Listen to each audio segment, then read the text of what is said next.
बहुजन विकास आघाडीची शिट्टी जी आहे, शिट्टीरूपी जो खासदार जाईल लोकसभेमध्ये, त्याच्या शिट्टीच्या आवाजामुळे भले भले राजकीय नेते किंवा अधिकारी हे शिस्तीमध्ये या पालघर जिल्ह्याचं काम करतील आणि शिट्टी हे शिस्तीचं प्रतीक आहे, हे त्या विकास होणार आहे. त्यांनी भाषणामध्ये सांगितलेलं आहे. विकासाच्या मुद्द्यावर भाजप काहीही बोलत नाही. अच्छे दिन आने वाले थे, आले का? नाही आले. महागाई कमी झाली का? सिलेंडरचे भाव कमी झाले का? डिझेल पेट्रोलचे भाव कमी झाले का? कळालेले चांगली काम आपल्या टीमकडनं बहुजन विकास आघाडीच्या होते आणि त्यामुळे विरोधकांच्या पायाखालची माती वाळू घसरायला लागलेली आहे. पालघरमध्ये जे आहे ते निवडणुकींचे रंग आता उधळायला लागलेले आहेत. यामध्ये दुहेरी रंगत होणार आहे. सर्वात मोठा पक्ष केंद्रातला तो म्हणजे भारतीय जनता पक्ष आणि पालघरमध्ये ज्यांचं वर्चस्व आहे ते म्हणजे बहुजन विकास आघाडी. हे दोन्ही पक्ष आता रिंगणात उतरल्यानंतर पालघरमध्ये जे वसई आहे ते गेम चेंजर ठरणार आहे. तर वसईमध्ये आता मोठमोठ्या नेत्यांचे जे आहेत त्या फेऱ्या सुरू झालेल्या आहेत. कालच या ठिकाणी आपल्या देशाचे गृहमंत्री अमित शाह यांनी हजेरी लावली. तर आज पालघरचे पालकमंत्री रवींद्र चव्हाण या ठिकाणी आले होते. बोलत असताना त्यांना प्रश्न विचारल्यानंतर त्यांनी असं म्हटलं की शिट्टी ही वाजवण्यासाठी असते परंतु लोकसभेमध्ये पाठवण्यासाठी नाही आणि त्यांचा थेट निशाणा होता बहुजन विकास आघाडीकडे. आज आपण संवाद साधणार आहोत बहुजन विकास आघाडीचे संघटक सचिव अजय पाटील सरांशी. सर, काय सांगाल? आज पालकमंत्र्यांनी अशी टीका केलेली आहे, शिट्टी वाजवण्यासाठी असते, लोकसभेमध्ये पाठवण्यासाठी नाही. मला वाटते ते मोठे नेते आहेत परंतु शिस्तीचं प्रतीक आहे शिट्टी. शिक्षकांकडे शिट्टी असते, पोलिसांकडे शिट्टी असते, अन्य अनेक जणांकडे शिट्टी असते. ही शिट्टी एक शिस्त लावण्याचं असतं आणि सरळ चालत नसेल त्याला सरळ चालवण्याचं काम करत असते. बहुजन विकास आघाडीची शिट्टी जी आहे, शिट्टीरूपी जो खासदार जाईल लोकसभेमध्ये, त्याच्या शिट्टीच्या आवाजामुळे भले भले राजकीय नेते किंवा अधिकारी हे शिस्तीमध्ये या पालघर जिल्ह्याचं काम करतील आणि शिट्टी हे शिस्तीचं प्रतीक आहे, हे त्यांना माहीत नसेल. एक खासदार आमचे होते बळीराम जाधव, त्यांनी अनेक योजना या शहरासाठी, या पालघर जिल्ह्यासाठी आणल्या. नंतरच्या शिट्टी नसलेल्या खासदारांनी 10 वर्षात काही आणलं नाही आणि म्हणूनच त्यांना बदललं. त्यांच्याच कार्यकर्त्यांनी सांगितलं का 10 वर्षामध्ये यांनी काही काम केलं नाही म्हणून त्यांनी त्यांना बदललं. त्यामुळे शिट्टी हे शिस्तीचं प्रतीक आहे आणि शिट्टी जर आली पालघर जिल्ह्यामध्ये तर परत एकदा शिस्तीने काम चालू होईल आणि सगळे सरळपणे काम करू लागतील आणि मोठ्या विकास योजना इकडे येऊ शकतील. आज पालकमंत्र्यांना अनेक प्रश्न पत्रकारांना विचारले. त्यामध्ये सर्वात मोठा प्रश्न होता वाढवण बंदराचा, ज्यावर महायुती कोणतंही वक्तव्य देत नाही आहे. आज देखील फक्त प्रश्न फिरवण्यात आले, कोणतंही उत्तर देण्यात आलं नाही. तर काय वाटतंय की भाजप यातून पळ काढते? एक लक्षात घ्या, कालच त्यांचे ज्येष्ठ नेते सन्माननीय अमित शाह आलेले, त्यांनी भाषणात सांगितलं वाढवण बंदराला आम्ही एवढा निधी दिला, त्याच्यामुळे एवढा विकास होणार आहे, त्यांनी भाषणामध्ये सांगितलेलं आहे. विकासाच्या मुद्द्यावर भाजप काहीही बोलत नाही. अच्छे दिन आने वाले थे, आले का? नाही आले. महागाई कमी झाली का? सिलेंडरचे भाव कमी झाले का? डिझेल पेट्रोलचे भाव कमी झाले का? कडधान्य, धान्य, अन्नधान्य यांचे भाव कमी झाले का? नाही. तुमच्या खात्यामध्ये 15 लाख येणार होते ते आले का? नाही. रोजगार मिळणार होते ते आले का? नाही. मग ते कुठच्या तोंडाने बोलणार? ते बोलूच शकत नाही.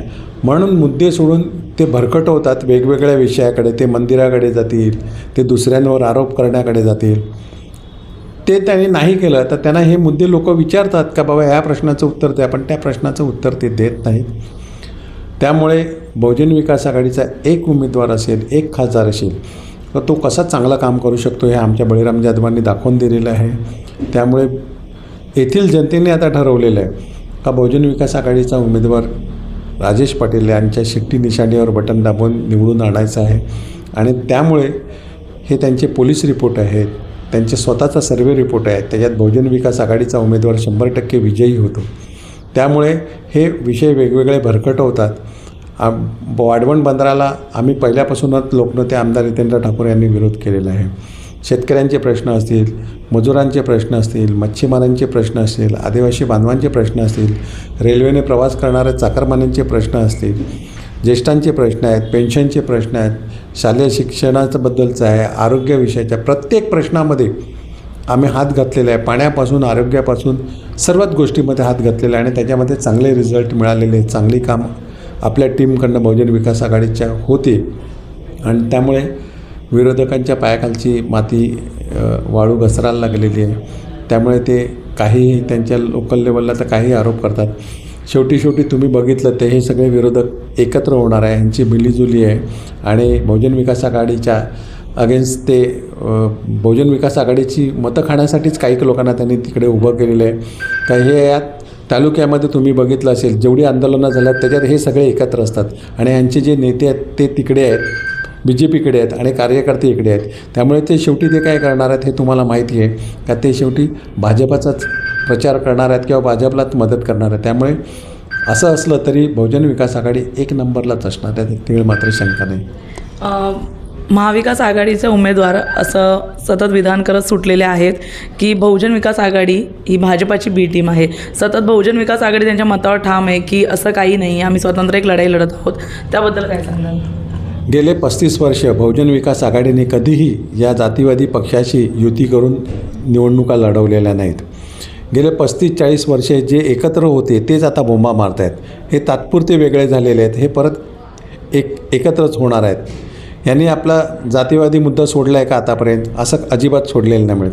त्यामुळे येथील जनतेला माहिती आहे का बहुजन विकास आघाडी कधीही ज्या जातीवादी पक्षाशी युती करून निवडणुका लढवलेल्या नाहीत. परंतु बहुजन विकास आघाडीची मतं फोडण्यासाठी, त्यांची मतं कमी करण्यासाठी जाणून बुजून अशा कंड्या पिकवतात, रुमर्स पसरवतात. त्यांना आता भीती वाटू लागलेली आहे. त्यामुळे त्यांचीच ABC टीम त्यांच्याच ज्या आहेत त्या सगळ्या एकच आहेत. भले आता दाखवतात रेवडीवाले गंडेरेवाल्यांसारखं भांडणारा दाखवतात, पण तसं काही नाही.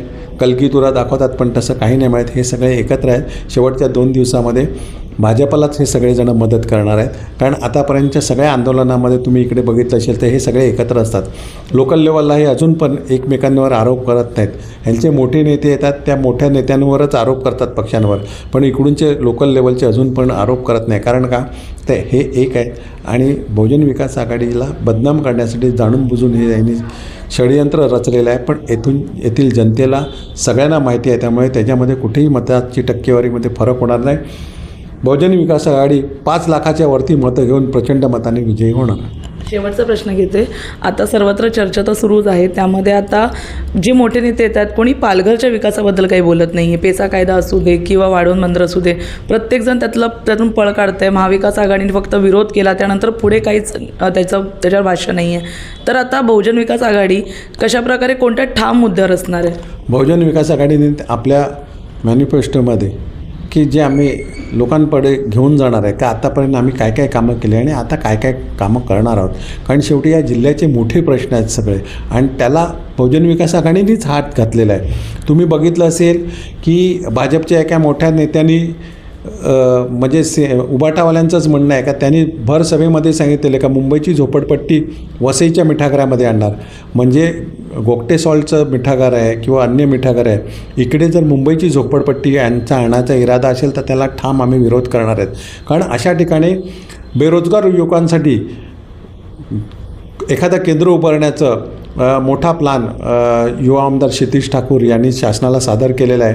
का इकडे मोठ्या प्रमाणामध्ये ह्या ज्या मिठागराच्या जागा आहेत गोगटे सॉल्टपासून अन्य ठिकाणी, तर या ठिकाणी रोजगार उपलब्ध होणाऱ्या मोठ्या मोठ्या स्कीम येऊ शकतात आणि वसईतले जे किमान 1 लाख लोक आउट ऑफ इंडिया बाहेर आहे, भारताच्या बाहेर आहेत, परदेशामध्ये कामाला आहेत, त्यांना देखील इकडे त्याचा फायदा होऊ शकेल. अशा मोठ्या मोठ्या रोजगाराच्या संधी इकडे अशी जी मिठागरं आहेत तिकडे उपलब्ध होऊ शकतात आणि ते करू शकतात. आणि शासनाला तसा प्लान सबमिट केलेला आहे, दिलेला आहे त्यांना.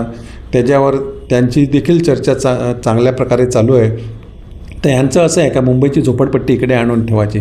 तर असले उपद्व्याप हे लोक करत असतात. हे पॉझिटिव्ह कामावर काहीही बोलत नाहीत. त्यामुळे येथील जनतेला देखील माहिती आहे आणि अपेक्षा आहेत त्यांच्याकडेच लोक शेवटी बोलतात किंवा त्यांच्याशी चर्चा करतात. ह्यांच्याशी विकासाच्या मुद्द्यावर कोण चर्चा पण करायला जात नाही. हे देखील कोणाशी चर्चा विकासाच्या मुद्द्यावर करत नाही. हे एकमेकावर आरोप प्रत्यारोप करून दोघेजणं प्रसिद्धीत राहण्याचा प्रयत्न करतात. आणि बहुजन विकास आघाडीची मतं खाण्याचा काही जणांनी प्रयत्न चालू केलेला आहे आणि शेवटच्या 2 दिवसामध्ये हे सगळे एक होणार आहेत बहुजन विकास आघाडीच्या समोर. तर जसं की आपण आता संवाद साधला आजू सरांसोबत, त्यांचं असं म्हणणं आहे की हे दोन्ही पक्ष हे एकत्रच आहेत.